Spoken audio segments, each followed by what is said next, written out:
Hello learners, welcome to learn on. Triple IT Hyderabad UGW exam के लिए हमारा आज का नया वीडियो है प्रोबेबिलिटी पे। आप सभी स्टूडेंट की डिमांड पर मैंने ये लेक्चर बनाने का डिसाइड किया था। आज हम प्रोबेबिलिटी के कुछ अलग टाइप के सवाल, जिसमें टोटल प्रोबेबिलिटी थ्योरम लगता है या कुछ प्रॉपर्टी बेस्ड क्वेश्चंस लगते हैं, उसे ट्राई करेंगे। ठीक है, तो जल्दी से वीडियो को लाइक करना है, लिंक शेयर करना है। ये 3-4 सवाल है, इंपॉर्टेंट है, ऐसे सवाल आप करो। फिर कल जो हम टॉप 100 प्रॉब्लम्स करेंगे उसमें हम कुछ और टाइप के क्वेश्चंस भी डिस्कस करेंगे। तो चलिए स्टार्ट करते हैं हम। ओके, तो हमारा टॉपिक है प्रोबेबिलिटी। इसमें हम क्वेश्चन वाइज चलेंगे, क्वेश्चन के हिसाब से हमारा आंसर निकालेंगे। अब ये क्वेश्चन यहाँ पे क्या कहता है, देखिए। The probability that certain electronic component fails when first used is 0.10। मान ले कोई बल्ब है, अगर वो बल्ब हम फर्स्ट टाइम यूज़ करते ही फेल हो गया तो उसकी फेल होने की प्रोबेबिलिटी यहाँ पे दी है 0.1। If it does not fail immediately, अगर वो फेल नहीं होता है, the probability that it last for 1 year, अगर वो पहले अटेम्प्ट में फेल नहीं हुआ तो वो 1 साल तक चलने की प्रोबेबिलिटी 0.99 है। What is the probability that a new component will last for 1 year. तो हमें ये प्रोबेबिलिटी बताइए कि अगर हम ये न्यू कंपोनेंट लेते हैं, ऐसा कोई न्यू बल्ब लेते हैं, तो वो 1 साल तक चलेगा।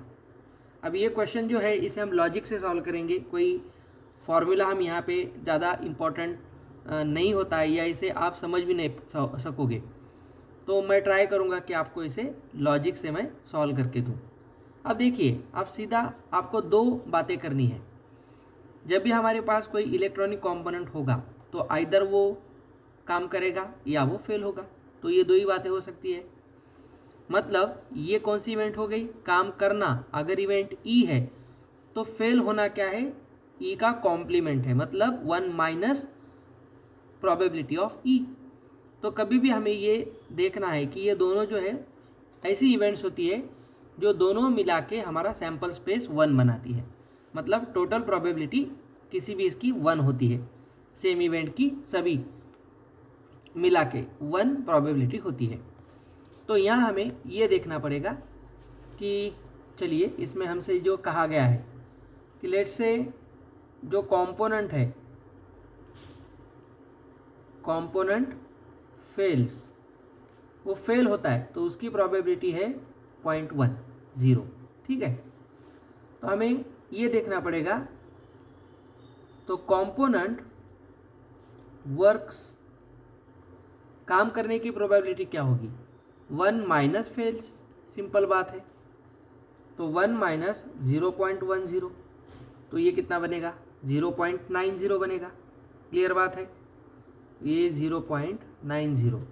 मतलब हम ऐसा समझेंगे कि प्रोबेबिलिटी ऑफ फेलिंग, फेल होने की प्रोबेबिलिटी अगर 0.10 है तो प्रोबेबिलिटी ऑफ नॉट फेलिंग, उसका कॉम्प्लीमेंट, वो होगी 0.90।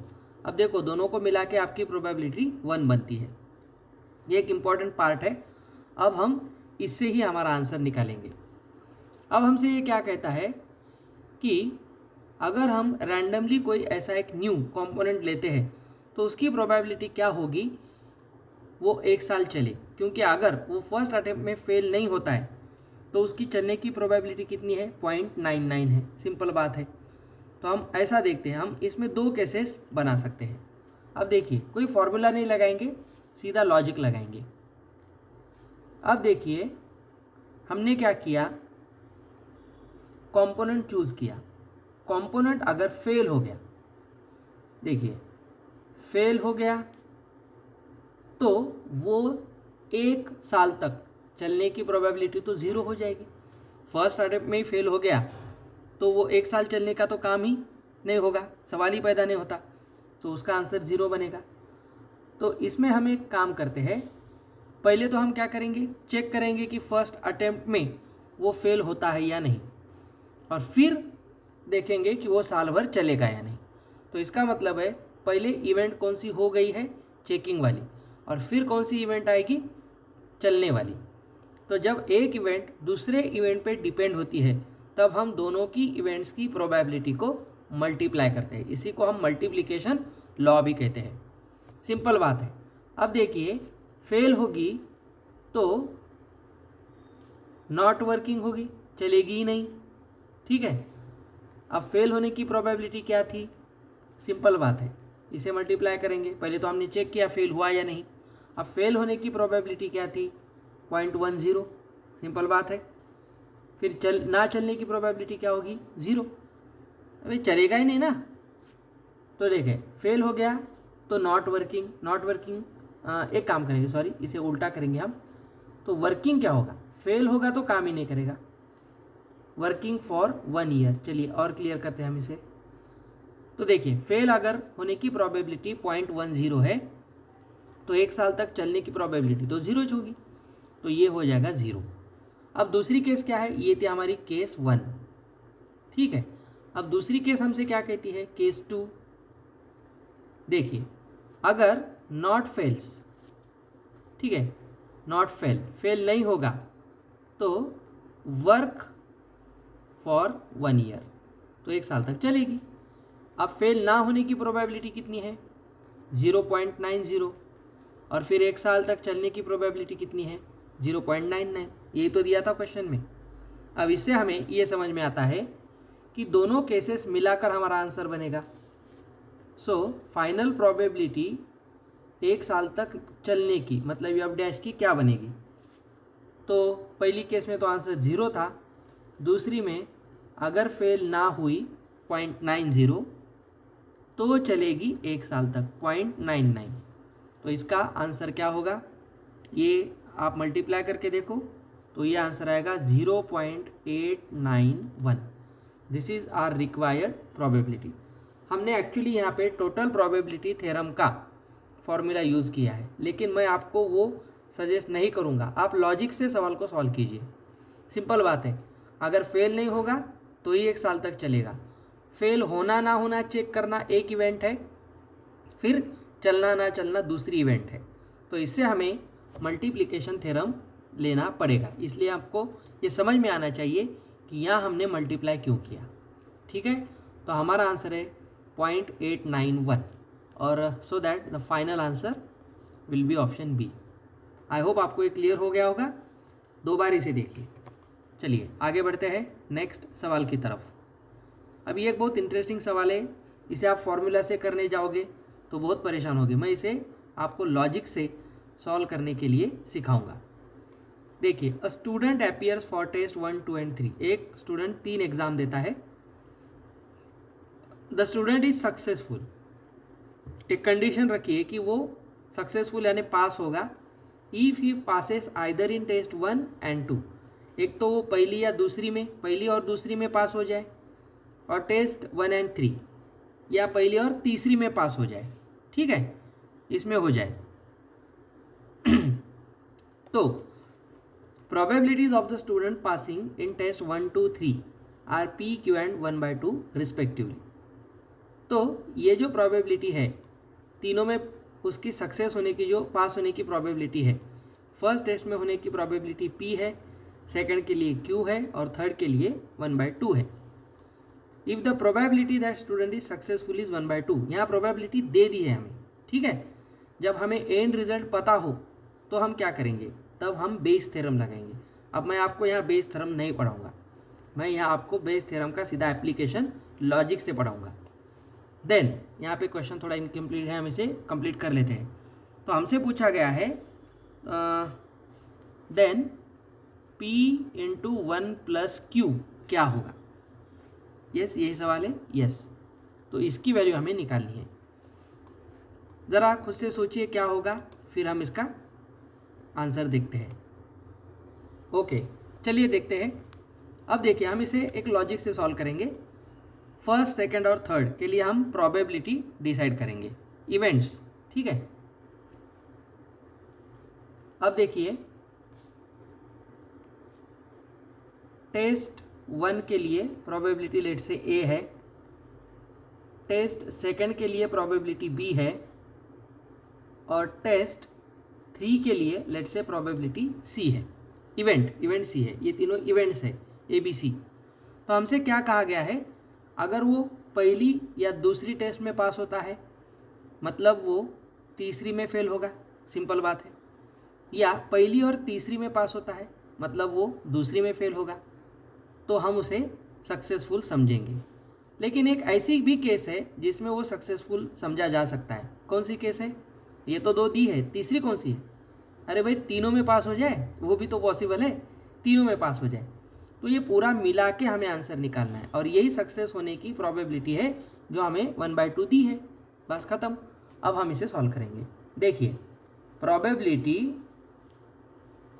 टू बी सक्सेसफुल कैसे निकालेंगे? देखिए, अब मैं फॉर्मूला आपको लॉजिक से बताऊंगा। प्रोबेबिलिटी क्या है? पहली में और दूसरी में पास हो जाए, हमसे ये कहा ना, फर्स्ट एंड सेकंड, एंड का मतलब है इंटरसेक्शन, A एंड B मतलब दोनों में पास हो जाए, इसका मतलब C में पास नहीं होगा।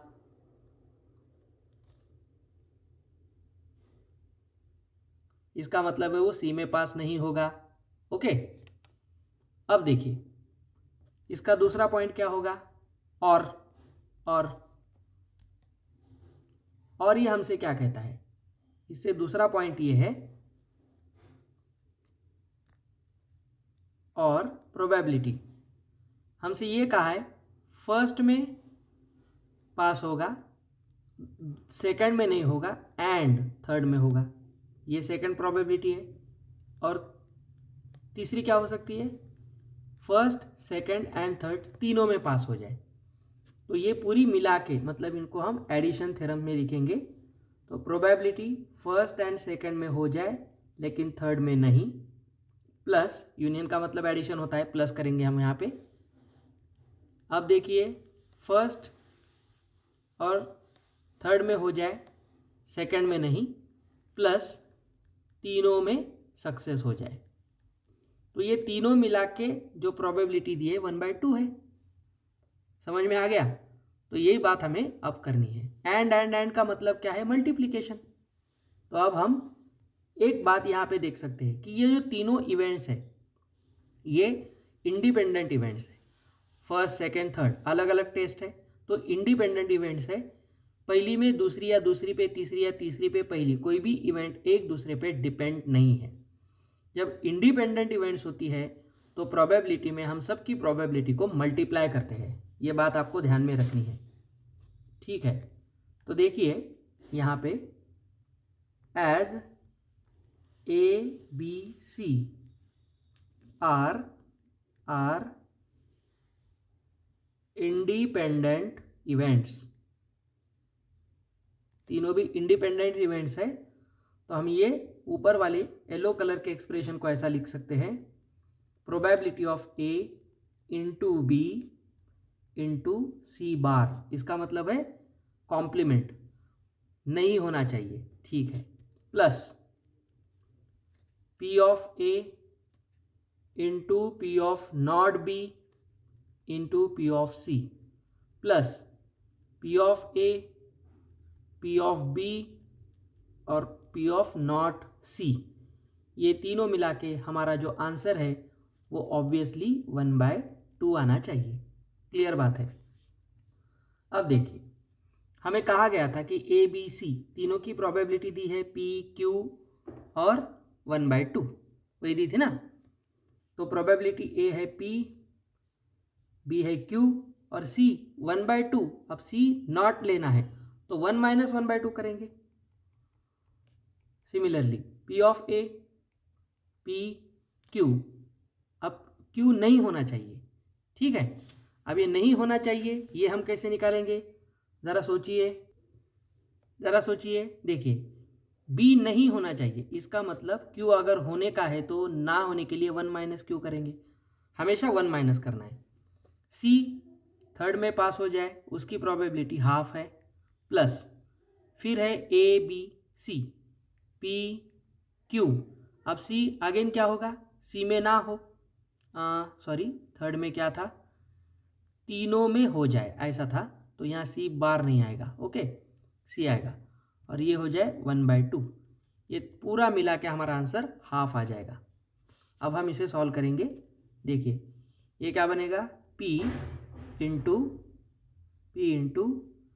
Q, ये तो हाफ बनेगा ना, सीधा सीधा ये हाफ बनेगा। चलिए तो यहाँ बनेगा P into Q into half.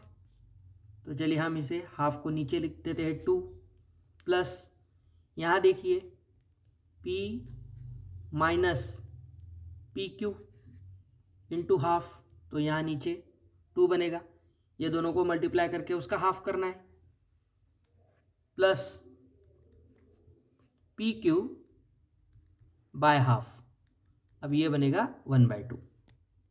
बस अब इसको सॉल्व कर दीजिए। अब आप एक काम करो, यहाँ पे देखिए एक काम हम कर सकते हैं। अब यहाँ पे लिखेंगे PQ/2 प्लस ये P/2 अलग कर लीजिए और ये माइनस PQ/2 कर लीजिए, और ये फिर से PQ/2 बनेगा और ये बनेगा 1/2। इससे आप ये plus minus PQ/2 cancel out कर दीजिए। अब आपके पास यहाँ बनेगा P/2 plus PQ/2 is equal to half.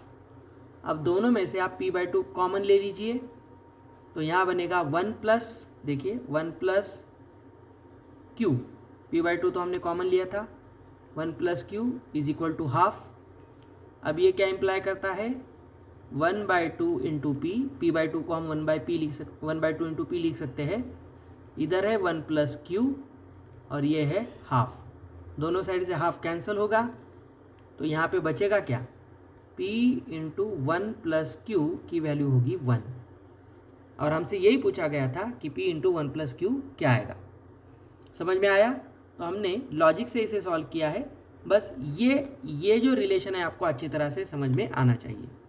क्या कह रहा था रिलेशन हमें, फर्स्ट 2 में पास हो, थर्ड में नहीं, या पहले और तीसरे में पास हो, दूसरे में नहीं, या तीसरी केस थी तीनों में पास हो जाए।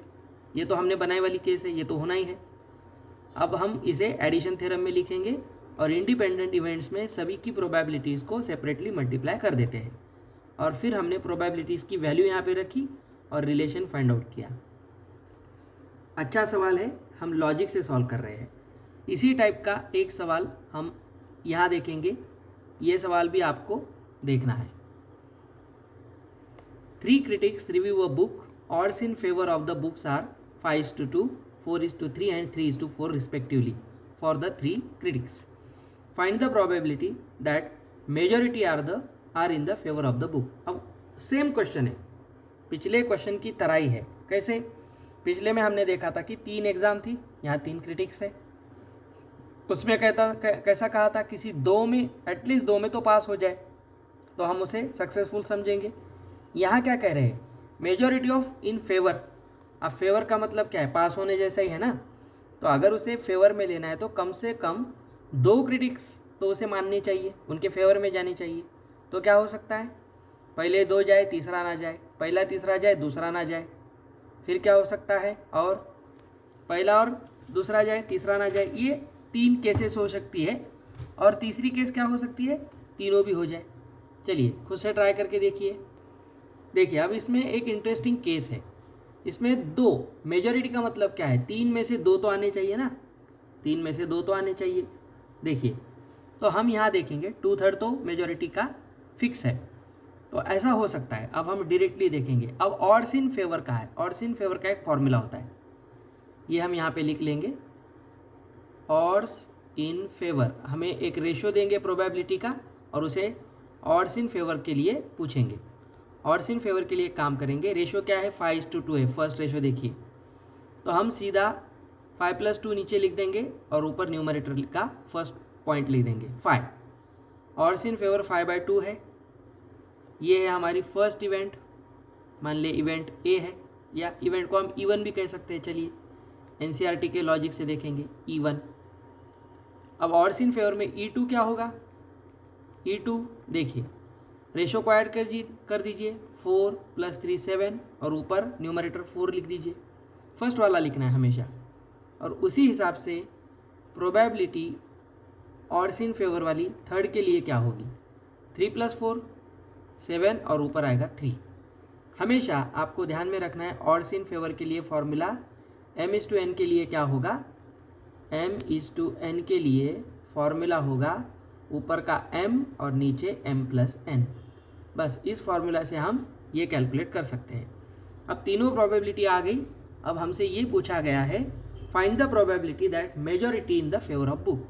अब मेजॉरिटी कब आएगी, अभी हमने लॉजिक से ही देखना है। मेजॉरिटी तब आएगी at least 2 are in favour. Simple बात है, तीनों में से 2 अगर फेवर में आ गए या तीनों भी आ गए तो ये हमें क्या कहते हैं, मान जाएंगे हम इसे। चलिए मंजूर है। अब देखिए क्या होगा, प्रोबेबिलिटी फर्स्ट और सेकंड तैयार हो जाए और तीसरा तैयार ना हो। ठीक है, अब चलिए खेलते जाइए। प्लस प्रोबेबिलिटी फर्स्ट तैयार ना हो, दूसरा और तीसरा तैयार हो जाए, मतलब फेवर में चले जाए। और क्या हो सकता है, प्रोबेबिलिटी फर्स्ट आ जाए, सेकंड ना आ जाए और थर्ड भी आ जाए, मतलब फेवर में चले जाए। ये तीन केसेस होते हैं। और फोर्थ केस क्या हो सकती है, तीनों भी फेवर में चले जाए, E1 and E2 and E3। अब ये तीनों इंडिपेंडेंट इवेंट्स है तो हम इसे मल्टीप्लाई कर देंगे, तो ये बनेगा P of E1 into P of E2 into P of not E3। ये ध्यान में रखना है। चलिए पहले इसे कैलकुलेट कर लेते हैं। P ऑफ E1 कितना था, E1 था 5/7, ठीक है। E2 था 4/7 और 3/7, 543 E1 है 5/7 इंटू 4/7। अब 3 E3 जो था ना वो 3/7 था, लेकिन ये E3 नॉट है, मतलब क्या होगा, 3/7 का कॉम्प्लीमेंट लेंगे, 1 - 3/7। 1 - 3/7 क्या होता है, 4/7 होता है। क्लियरली 4/7 ही बनेगा। ओके, ये हो गया हमारा फर्स्ट। अब यहाँ हम सीधा न्यूमरेटर को मल्टीप्लाई कर लेंगे, तो ये बनेगा 16 5 80 और नीचे बनेगा 343। अब सेकंड केस क्या थी, देखिए, not E1 but E2 and E3, ठीक है। नॉट E1 कितना था 5/7, तो नॉट का क्या होगा 2/7। नॉट E2 था 4/7 और E3 था 3/7, तो नीचे फिर 343 बनेगा। अब ये क्या बनेगा 36, ठीक है, हाँ 24 बनेगा, सॉरी, यहाँ 24 बनेगा। Clearly okay. उसके बाद थर्ड केस क्या थी, थर्ड E1 है, E2 नहीं है, E3 है। E1 फेवर में है, नॉट E2 नहीं है और E3 है। अब इसे देखिए, E1 है मतलब 5/7, E2 नहीं है, 4/7 का कॉम्प्लीमेंट 3/7, और E3 है वो तो 3/7 ही है।